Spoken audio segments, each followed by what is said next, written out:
Good morning বন্ধুরা, আমার চ্যানেলের আরও একটি ব্লগসে তোমাদের অনেক অনেক স্বাগত জানাই। কেমন আছো সবাই? আশা করছি অনেক ভালো আছো। দেখো, সকাল সকাল আমি আজকে উঠে জামা কাপড় সব ধোয়া হয়ে গেছে, ফ্রেশ হয়ে গেছি। এখন আমি এসেছি ছাদে জামা কাপড় শুকোতে দিতে। এসে দেখছি ছাদটার প্রচুর খারাপ অবস্থায় আছে। কালকেই ঝাড় দিয়েছিলাম। এখন কি হচ্ছে বলো তো, ছাদটা রোজ ঝাড় দিতে হচ্ছে। ওই আম গাছের বউল পাতা সব পড়ছে না, ওইগুলোর জন্য বিশাল নোংরা হয়ে যাচ্ছে। যার জন্য রোজই এবার করে ঝাড় না দিলে ঠিক ভালো লাগে না। আসলে ছাদে সবসময় জামা কাপড় শুকোতে দেওয়া, এখন তো ছাদে আসাটা অনেকটা কমে যাবে। গরমকালে আসছে, শীতকালে তো ছাদেতে অনেকটাই সময় কাটতো। তো যাই হোক, ঝাড়টা দেওয়া হয়ে গেল আমার। এবার দেখো, আমি জামা কাপড়গুলো শুকোতে দিয়ে দেবো। তারপরে দেখি, বাবু যদি উঠে পড়ে ভালো, নাহলে আমি নিচে চলে যাব। আজকেও দেখো কুয়াশা কুয়াশা এসেছিলো, কিন্তু রোদটাও উঠে গেছে সকালবেলায়।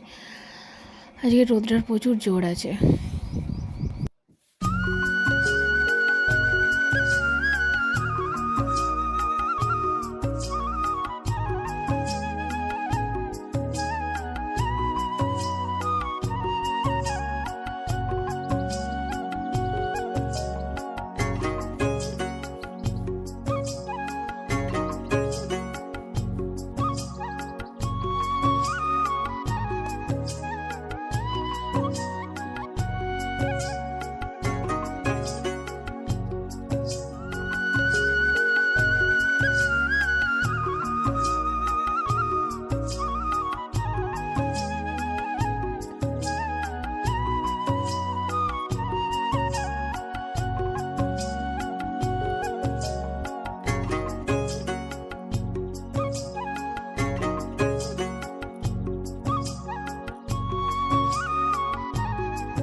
তো দেখো, এখন বাবুও উঠে ভাঙছে না, পড়তে বসতে হবে তো, ওই জন্য ভয় ভয় ওঠে নে।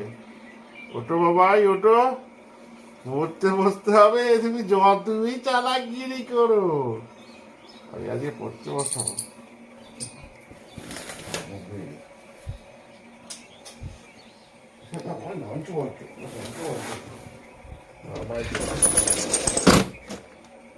মশারিটা খুলতে হবে তো গো।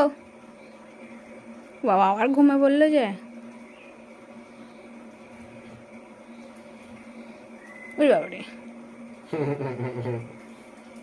চুলের স্টাইল, চুলের স্টাইল দেখো।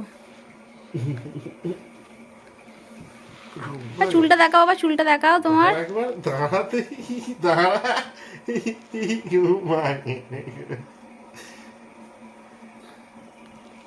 পড়ে যাবি বাবা, পড়ে যাবি। দেখ পাখিটা দেখ খালি জানলায়। গুড মর্নিং আরও একবার। তো দেখতেই পেলে বাবু উঠে চলে গেছে নিচে। আর আমিও এই সব বিছানা বিছানা গুছিয়ে নিচে যাব। আর আজকে অনেক কাজ আছে আমার। কাজে দেখো, মুখটা পুরো অয়েলি হয়ে গেছে। এবারই গরমকাল আসছে, মুখ পুরো অয়েলি হয়ে যাবে, বিচ্ছিরি। শীতকালটাই ভালো ছিল। তো নিচে অনেক কাজ আছে। আজকে আমি ফ্রিজটা পরিষ্কার করব। তার কারণ কী বলো তো, শীতকালে আমাদের ফ্রিজ বন্ধই থাকে। ফ্রিজের ভিতরটা না এত বিচ্ছিরি নোংরা হয়ে আছে, আবার গরম আসছে, ফ্রিজটা চালাতে হবে। তো ফ্রিজটা পরিষ্কার করব, এই ব্ল্যাঙ্কেটগুলো সব তুলতে হবে, টুকিটাকি এদিক ওদিক অনেক কাজ আছে। আর এমনি 8:30টার বেশি হয়ে গেল, 8:30টাই বাজে মনে হয়। দেখছি 8:30 বাজতে চললো। তো দেখি নিচে গিয়ে আজকে সকালের রান্নার তাড়াটা নেই, কারণ কালকে রাত্রিরে আলু করেছিলাম আর তরকারি করেছিলাম, সেটা একটু রেখে দিয়েছি। সকালে ওটা খেয়ে কাজে চলে যাবে, ওটাই সবাই খেয়ে নেবে। তো যাই হোক, ওই জন্য একটু দেরিতেই উঠলাম। আর দেরিতে বলতে কদিন না একদম উঠতে পারছে না। সেই এক সপ্তাহ টানা ঘুম হয় না বাবু শরীর খারাপের জন্য। কেন কী জানি একদম উঠতে পারছি না সকালবেলা। ভাবছি 6:30টার সময় উঠবো, কিন্তু হচ্ছেই না। একটা মানে অভ্যাস হয়ে গেছে 7টার পরে ওঠা। 2 দিন কষ্ট করে যদি 6:30টায় উঠি তো হয়ে যাবে, ঠিক হয়ে যাবে, আবার অভ্যাস হয়ে যাবে। এবার গরমকাল আসছে, এবার তো উঠে করতেই হবে। আর রাত্রিরে ঘুম তো হচ্ছেই না, এত পরিমাণে মশা হয়েছে, মানে মশারির ভেতরে একটুখানি ফুটো পেলেই মশাগুলো ঢুকে যাচ্ছে, প্রচুর মশা ঢুকেছে মশারির ভেতরে, যার জন্য। আর বাবু খালি ঘেমে যাচ্ছে, ওর ঘাম মোজাচ্ছি, মানে পাখা চলছে তার ভেতরেও ঘেমে যাচ্ছে, আবার হাত পাখা করে হাওয়া করতে হচ্ছে, যার জন্য মানে ঠিকঠাক করে ঘুম আর হচ্ছে না। মানে সত্যি ঘুমটা হয় রে, সেই তো বাবু হওয়ার পর থেকে তো ঘুম কাকে বলে ভুলে গেছি। এটাই হয়তো সব মায়েদের হয়, জানি না। তো যাই হোক, চলো নিচে যাই, কাজ শুরু করি। বাবু তো চলে গেছে, ওকে গিয়ে ফ্রেশ করিয়ে দিই, তারপরে দেখা যাবে।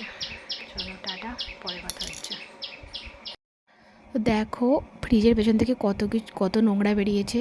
আজকে কি হয়েছে বলো তো, বাবু না বাপির গাড়ির চাবিটা কোথায় হারিয়ে ফেলেছে, খুঁজে পাচ্ছি না, তাই জন্য খুঁজতে খুঁজতে ফ্রিজের পেছনটাও আমার পরিষ্কার করা হয়ে গেল।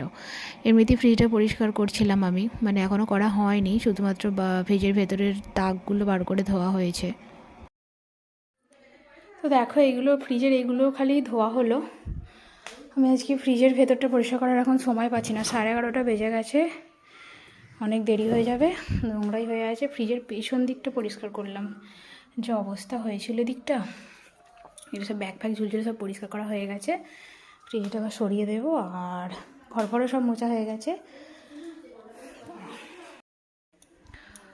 তো দেখো এবার একটু পরে বলতে বাবুকে দেখি, ও একদম থাকতে যাচ্ছে না, শরীর খারাপ হওয়ার পরে না, মানে একটাও কথা শুনছে আর কিছু বললেই পুরো এত কাঁদছে, ওকে নিয়ে আর কিছু তাড়াহুড়ো করে পারলাম না করতে আজকে।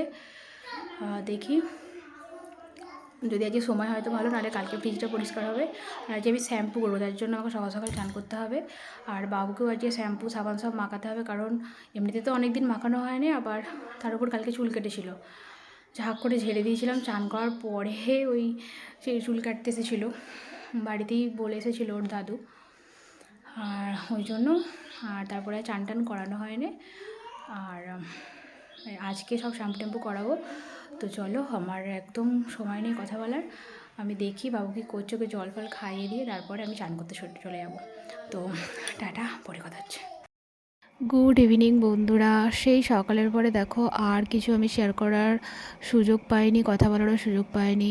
তার কারণ কি বলো তো, বাবু না মানে কি হয়েছে জানি না, শরীরটা খারাপ হওয়ার পরে ও কি থাকতে চাইছে না, এত কাঁদছে, কিছু বলতে গেলেই চেল্লাচ্ছে, খিটখিটে মতন হয়ে গেছে, কিছু কথা শুনছে না, খাওয়াতে পারছি না, যার জন্য আমার সারাদিন কিচ্ছু মানে ব্লগ শেয়ার করাই হচ্ছে না তোমাদের সাথে। তো যাই হোক, ফ্রিজটা তো ওবেলা দেখতেই পেলে, আর পরিষ্কার করার সময় পাইনি।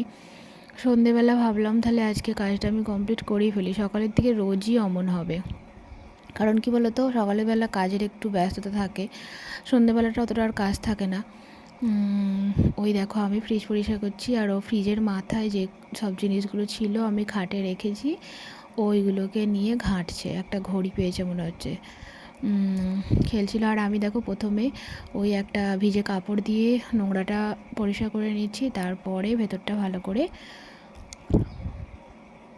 এই যখন আমার ওই ভিজে কাপড়টা দিয়ে পরিষ্কার করা হয়ে গেছে, এবার ওই ভিমবার লিকুইডটা যে হয় না, ওইটা দিয়ে আর ওই বাসন মাজার স্কচ ব্রাইট দিয়ে ভালো করে ঘষে ঘষে পরিষ্কার করব। আমি এইটা অনেক দিন হয়ে গেছে ফ্রিজটা, তাই এভাবে পরিষ্কার করছি।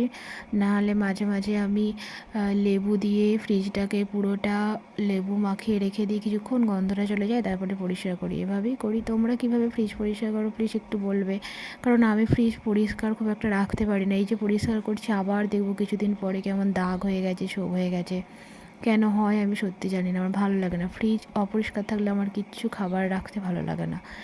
এমনিতেই কী বলো তো, ফ্রিজে খুব একটা খাবার, মানে খাবার বলতে কি, ধরো এমনি কাঁচা আনাজ কাঁচা মাছ এইসবই থাকে, রান্না করা খাবার খুব একটা থাকে না। আমার ফ্রিজের খাবার খেতে খুব একটা ভালো লাগে না, মানে খুব একটা বলতে কি ভালোই লাগে না, যার জন্য আমাদের ফ্রিজের খাবার সত্যি খুব একটা কেউ খায় না। ওই থাকলে হয়তো একটু আদ্র থাকলো, ওটাই হয়। টাকাটা ফটো দে, এই তো গাড়িতে চেপেছে তো।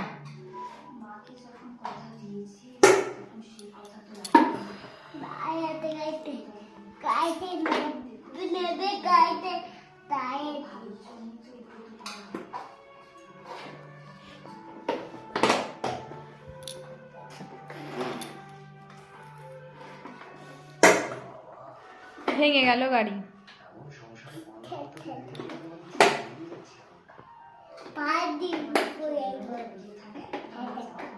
প্যাটেল করো দেখি, প্যাটেল করতে পারো? হ্যাঁ করতে পারো না?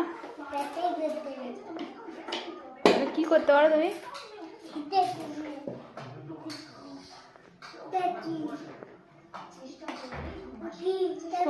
কোনটা কি? ওটা একটা ফুটো। হুম, কি পাখিটা পটি করে দিয়েছে গাড়িতে? কি হবে গো?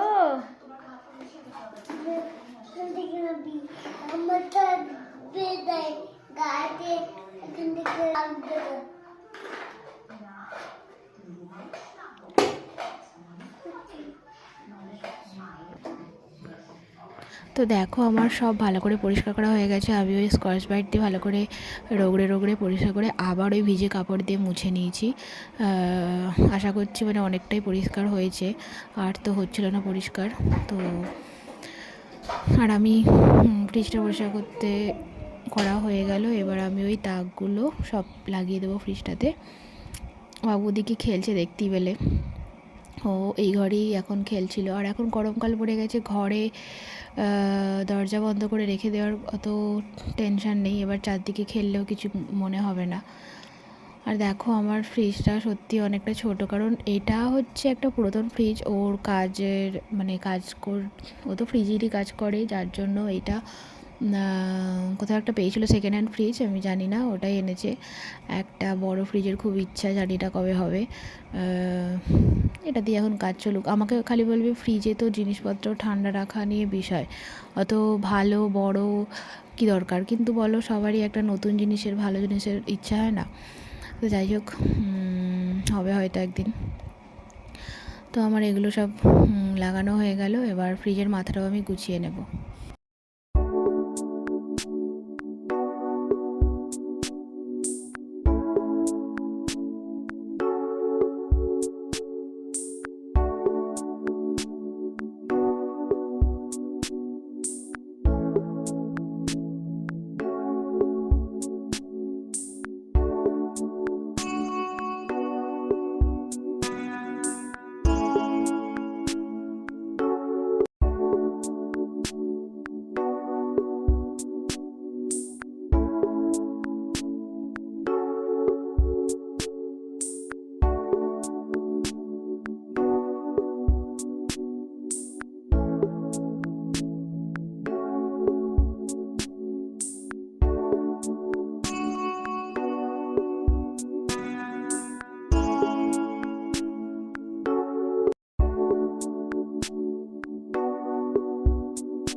এই কাঁচাকে ছি, পেড়ে লাগুক, এবার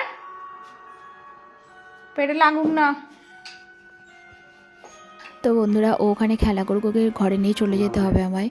আর চলো, আজকের ব্লগটাও আমি এখানে শেষ করছি। সবাই সুস্থ থেকো, ভালো থেকো, আর সকলকে ভালো রেখো। Tata, good night.